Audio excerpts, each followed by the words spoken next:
Enduring months of profound sadness and a lingering sense of being lost, I found myself buying a watch. I knew it wouldn't magically fix things in my life, but it just felt like a thing I wanted to do at the time. Hello everyone, welcome to the channel.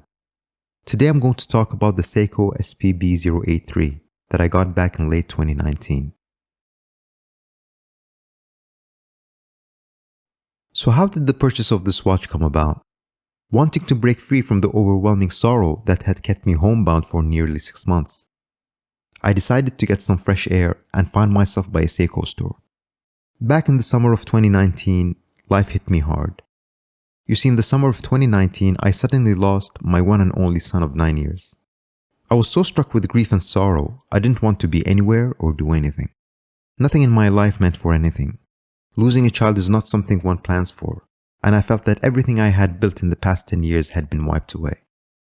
Then my eyes caught the SPB083. That dial immediately pulled me in. For the first time in ages, a sense of excitement surged through me. And right then, I knew I had to have it. I was captivated by the sunburst blue and the elegant simplicity of the dial. I haven't seen anything from Seiko like it. The watch comes in a 44mm stainless steel case, with broad polished bezels seamlessly flowing along its entire length. The presence of drilled lugs is a nice added touch.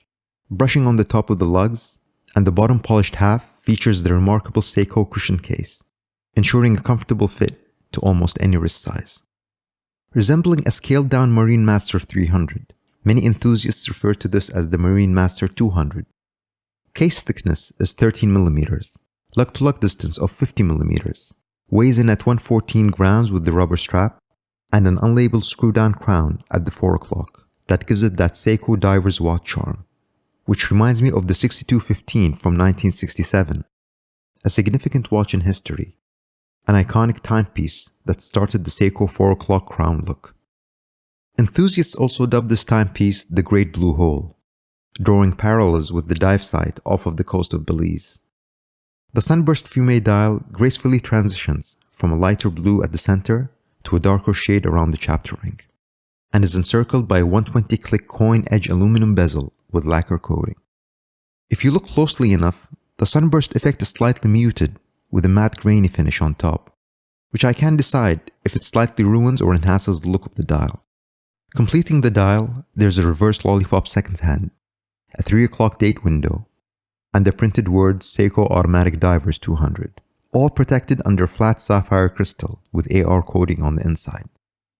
The stamped screw-down caseback features the Seiko wave pattern, the words Air Diver 200, and the Prospex logo. Beneath, it would have been nice to see the 6R35 movement with the 70-hour power reserve.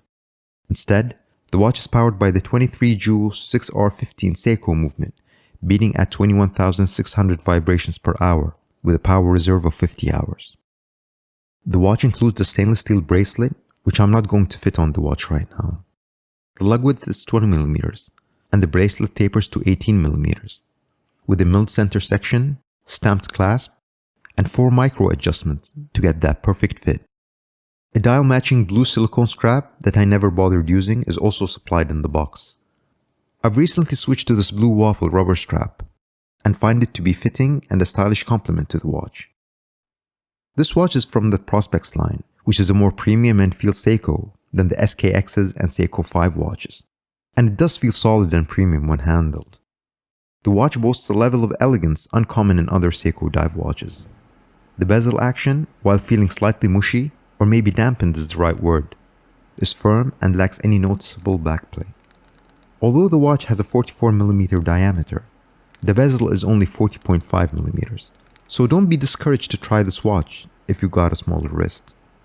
Although I would stay clear of this one if you have a wrist 6 inches or smaller. Here it is on my 6.5-inch wrist, and I could barely pull it off. The cushion case designed by Seiko truly works wonders on this watch. It both feels comfortable and looks fantastic. Out in natural light, the dial shines brilliantly and comes to life.